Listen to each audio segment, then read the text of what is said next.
On se moque souvent d'elle, on l'appelle le tank, la voiture du bled ou l'indestructible taxi qui a déjà fait 3 fois le tour de la Terre. Mais ce que vous ne savez pas, c'est que cette berline carrée a été conçue à l'origine avec une seule obsession, humilier la concurrence sur les circuits de course. Voici l'histoire cachée de la Mercedes 190, la voiture qui refuse de mourir. Au début des années 80, Mercedes a un problème. Leurs voitures sont pour les vieux riches. Ils doivent créer un modèle compact mais sans sacrifier la qualité. Le budget de développement est pharaonique. Plus de 600 millions d'euros investis. C'est du jamais vu.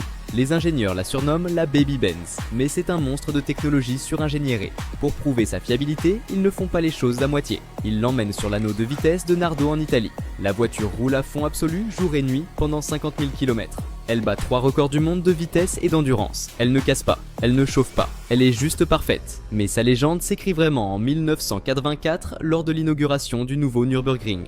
Mercedes organise une course avec 20 exemplaires identiques de la 190E 2,316 soupapes. Au volant, les meilleurs pilotes du monde, dont Niki Lauda et Alain Prost. Mais au milieu de ces légendes, un jeune Brésilien totalement inconnu prend le départ. Il s'appelle Ayrton Senna. Ce jour-là, avec cette voiture, Senna humilie les champions du monde et remporte la course. La 190 venait de révéler le plus grand pilote de l'histoire. Pourtant, son destin ne sera pas seulement sportif. Sa solidité est telle qu'elle devient la reine de l'Afrique et du Moyen-Orient. Moteur simple, mécanique accessible, tôle épaisse. Elle encaisse la chaleur, les mauvaises routes et les millions de kilomètres sans broncher. Là où les voitures modernes en plastique finissaient à la casse au bout de 10 ans, la 190, elle, commence à peine son rodage. Aujourd'hui, les collectionneurs s'arrachent les versions sportives à prix d'or, tandis que le modèle diesel de ton oncle roule encore tous les jours. La Mercedes 190 n'est pas juste une voiture, c'est la preuve qu'avant, on construisait les choses pour qu'elles durent éternellement.